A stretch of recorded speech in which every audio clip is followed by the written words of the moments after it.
Welcome back to another video. तो guys आज हम आप लोगों के सामने लेके आए हैं एक बिल्कुल ही इंफॉर्मेटिव टॉपिक। बहुत सारे लोगों ने बहुत सारे सवाल पूछे थे हमें, तो हमने सोचा कि एक वीडियो बना के आप सबके जवाब दे दे उसमें ही। अभी क्या हो रहा है कि हम लोग यूके में हैं पिछले 5 साल से, आज से 5 साल पहले, और अगर हम आज की 2022 की कंडीशन देखें तो बहुत सारा डिफरेंसेस आए हैं। तो अगर इन केस आप लोगों ने यहाँ पे आने का प्लान किया है तो हो सकता है आपने एक सैलरी डिफाइन की हो जो आपको ऑफर की गई हो, आप उसके ऊपर आने वाले हो। लेकिन सीइंग द करंट सिनारियो आप लोगों को एक बार अपना डिसीजन पे सोचना चाहिए। और जो लोग यहाँ पे रह रहे हैं ऑलरेडी, जो आने वाले हैं, जो स्टूडेंट्स हैं, उन सबके लिए ये वीडियो बहुत इन्फॉर्मेटिव होने वाली है। बिकॉज हम कुछ पॉइंट्स आप लोगों के साथ डिस्कस करने वाले हैं जिससे आपको पता चलेगा कि यहाँ पे इतना कॉस्ट ऑफ लिविंग क्यों बढ़ गया है करंट स्टेटस में। क्या क्या आप कर सकते हो कि आप अपनी सेविंग को अच्छे से बना सको, सेविंग को कर सको। तो ये सारे पॉइंट्स हम डिस्कस करने वाले हैं और ये वीडियो आपके लिए इन्फॉर्मेटिव रहे, आप लोगों को अच्छी लगे। क्या हो रहा है ना कि पूरे यूके में, क्या पूरे वर्ल्ड में ही इन्फ्लेशन बहुत ज्यादा बढ़ चुका है, लिविंग कॉस्ट बहुत ज्यादा बढ़ चुकी है। और इसका मेजर रीजन पता क्या है? एक तो ब्रेक्सिट हुआ, ऊपर से ये यूक्रेन की फाइट चल रही है, और यहाँ पर अपना कोविड के बाद भी बहुत सारे टैक्सेस बढ़ गए हैं, जो कि सैलरीज जो आती थी, जो भी इनकम था उसका भी काफी सारा परसेंटेज हमारे को कट के आ रहा है वापस से। क्या हो रहा है कि बेसिकली यूक्रेन फाइट के चक्कर से पेट्रोल का कॉस्ट पूरे वर्ल्ड में बढ़ चुका है। एकदम से कितना बढ़ गया, इतना बढ़ चुका है। ठीक है, गैस, इलेक्ट्रिसिटी, ये सारी चीजें बढ़ चुकी है। और इनके चक्कर में क्या हो रहा है कि पेट्रोल महंगा हो गया है, तो पेट्रोल महंगा हो गया तो सारी ट्रांसपोर्टेशन महंगी हो गया है। इस चक्कर से इन्फ्लेशन जो है ना यूके में 7 to 8% के बीच में है। और अगर मैं इसको ही सिर्फ कैलकुलेट करूं तो सारे लॉजिस्टिक, फूड, सब कुछ महंगा हो गया है। तो हम आपके सामने 1 by 1 रख रहे हैं कि कौन कौन सी जो लिविंग कॉस्ट है उसमें इंक्रीमेंट हुआ है, क्योंकि जो लास्ट वीडियोस हम लोगों ने बनाए थे 1 साल पहले, तब में और अब में बहुत डिफरेंस है। तो हम लोगों ने कुछ पॉइंट नोट डाउन किया आप लोगों के लिए जिससे आपको हेल्प हो सके। सबसे पहले तो जो रेंट है वो कितना इंक्रीज हो गया सौरभ? 10 to 20%। 10% तो मिनिमम इंक्रीज हर घर में हो चुका है। तो आप देखो कि एक 1 बेडरूम अगर पहले 1000 का था, आज 1100-1200 के बीच में है। Right. और सिमिलरली 2 बेडरूम 1500 है तो 1600-1700 के पास हो चुका है। हमारी सोसाइटी में कई लोग जो ऑलरेडी 1600 रेंट दे रहे थे 2 BHK का, अब उन लोगों को 1800 देना पड़ रहा है। सबके ओनर्स ने उनके रेंट्स इंक्रीज कर दिए हैं। And coming to council tax, उसमें कितना काउंसिल टैक्स अगर मैं पहले 200 था तो आजकल 220-230 हो चुका है। तो 10% वो भी इंक्रीज हो चुका है। तो अभी हम चलते हैं ग्रोसरी जो सबसे बड़ा पार्ट है, क्योंकि वो हम लोग खाते हैं, पीते हैं अपनी डेली लाइफ में, कंट्रोल कर नहीं सकते। तो अभी ऐसा हो गया है कि ग्रोसरी जो है, अगर नॉर्मली किसी 2 बंदों के हिसाब से अगर देखें तो अगर आपकी ग्रोसरी लेट्स सपोज 50-60 पाउंड की आती थी, लेकिन अब वो बढ़ के, वीकली बात कर रही हूँ, वो बढ़ के ऑलरेडी आराम से 80-90 पाउंड हो चुकी है, 80 to 90 पाउंड। तो उसमें भी बहुत सारा इंक्रीमेंट हुआ है। तो बजट में सबके वो कह रहे हैं कि इन्फ्लेशन दिखती है, सबका हिल चुका है। अभी बात करते हैं इलेक्ट्रिसिटी की, इंटरनेट, हीटिंग, टीवी, केबल, इन सब में क्या मतलब कि इश्यूज आए हैं, कितना इंक्रीमेंट हुआ है? तो जो भी आपकी यूटिलिटीज है ना, इलेक्ट्रिसिटी को छोड़ के बाकी सब में तो 10% इंक्रीज हो चुका है। पर इलेक्ट्रिसिटी का तो कुछ पूछ नहीं सकते। इलेक्ट्रिसिटी तो 100% इंक्रीज हो गई है, लाइक डबल हो गई है। अगर आपकी नॉर्मली 100 पाउंड आता था,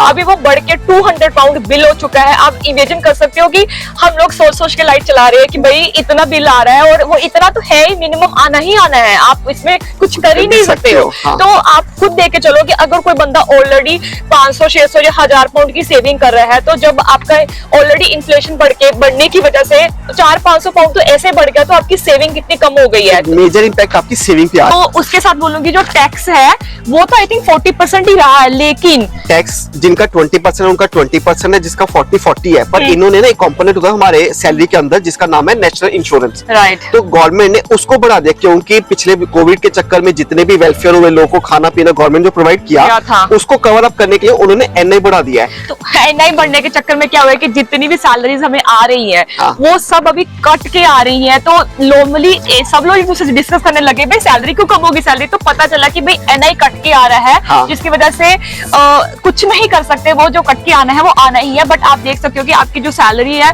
वो जब आपको सैलरी स्टेटमेंट आती है ना, तो पता चल जाता है कि सैलरी तो आपको समझ आएगी 100 पाउंड से लेके 400-500 पाउंड तक का डिफरेंस है लोगों की सैलरी में NI के कारण। और ज्यादातर स्टूडेंट्स जो है उनको भी बहुत इम्पैक्ट पड़ रहा है, बिकॉज जो जॉब्स है वो तो आई थिंक जॉब्स मिल रही है लोगों को, जॉब बहुत इजीली मिल रही है, ऐसा नहीं है कि नहीं है, जॉब बहुत है। जो कि खर्चे बढ़ गए हैं, लेट्स सपोज ग्रोसरी हो गई, इंटरनेट हो गया, लेट्स सपोज आपका रेंट हो गया, उनकी वजह से जो स्टूडेंट्स हैं उनको प्रॉब्लम आ रही है अपना मतलब कि थोड़ा सा चलाने में, मैनेज करने में। तो आप लोग अगर आ रहे हो यहाँ पे तो आपको अपनी सैलरीज वापस से रिव्यू करनी पड़ेगी, जो पहले आपको ऑफर की गई है, जहाँ अभी आपको ऑफर हो रही है। You need to rethink basically कि आपको उस सैलरी पे आना चाहिए कि नहीं, क्योंकि कॉस्ट ऑफ लिविंग बढ़ चुका है। फॉर एग्जाम्पल एक प्रोडक्ट की बात करते हैं, अगर लेट्स सपोज वेटरोस में है वो 1 पाउंड का प्रोडक्ट, तो यही प्रोडक्ट अगर मैं एलडी लीडर में जाता हूँ ना, वो 65-70 पेंस में मिलेगा, तो आपको 30-35 पेंस का डिफरेंस मिल जा रहा है एक प्रोडक्ट पे।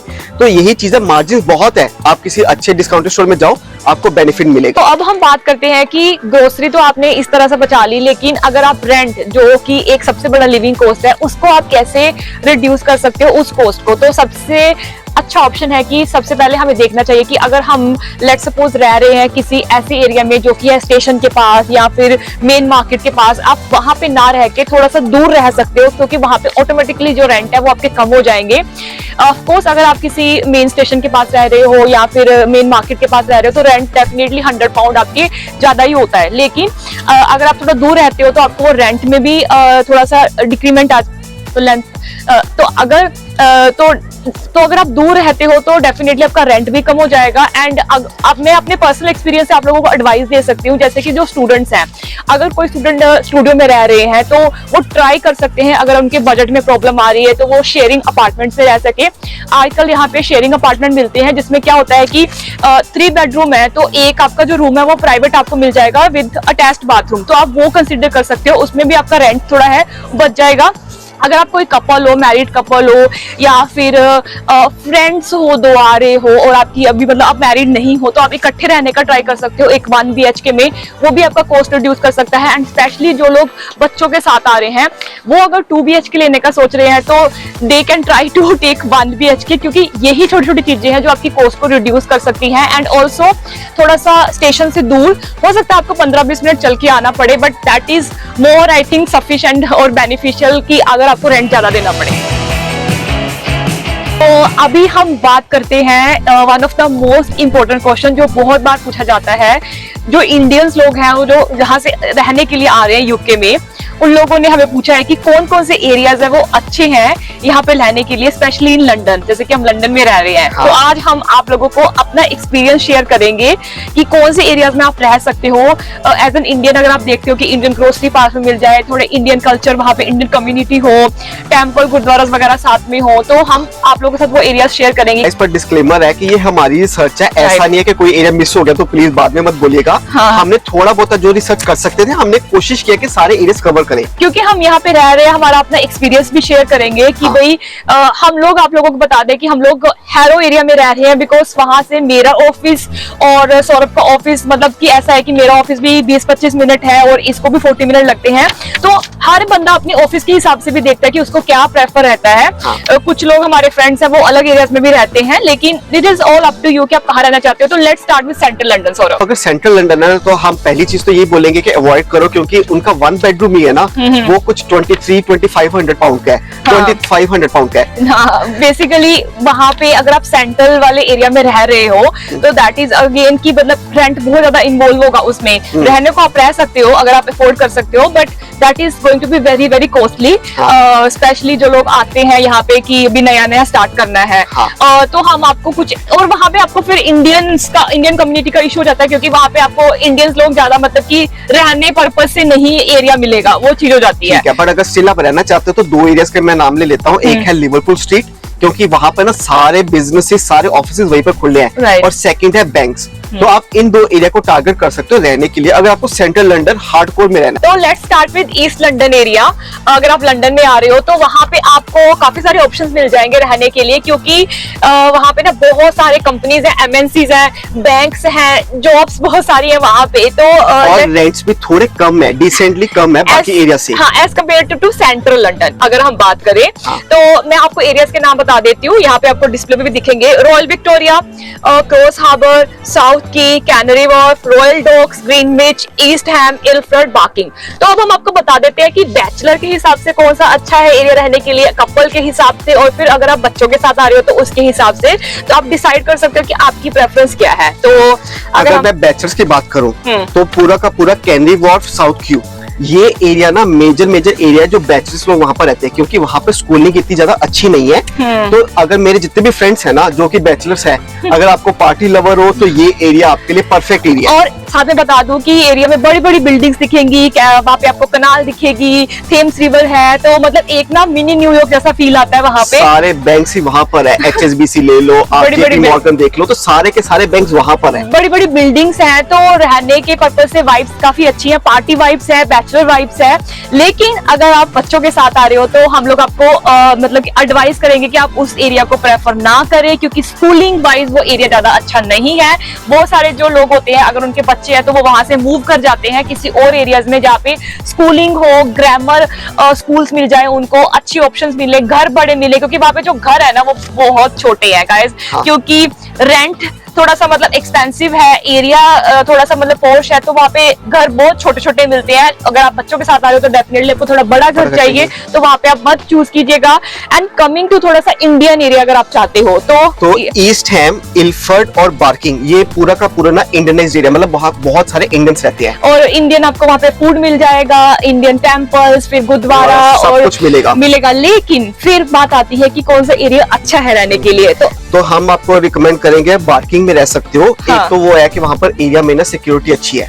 अगर मैं ईस्ट हैम और इल्फर्ड बोलूँ ना तो वहाँ पर क्राइम रेट बहुत ज्यादा है। वैसे तो ये सेंट्रल लंदन से 20-25 मिनट ही दूर है, ज्यादा दूर नहीं है, क्राइम रेट इन दो एरिया में बहुत ज्यादा है। तो आपको देखना पड़ेगा, आपको सिक्योरिटी चाहिए कि आपको मतलब कॉस्ट ऑफ लिविंग कम चाहिए, मतलब वहाँ पर रेंट सस्ते हैं पर सिक्योरिटी भी ज्यादा खराब अच्छी नहीं है। तो प्रेफर करेंगे कि अगर आप ओके हो रहने में तो आप रह भी सकते हो, ऐसा नहीं है। It is up to you कि आप क्या प्रेफर करना चाहते हो। हमारा पर्पस था कि हम आपको एरियाज के नाम बताएं ताकि आपको एक और नॉलेज मिल सके, बाकी आपके ऊपर है कि आप कहाँ पे रहना चाहते हो।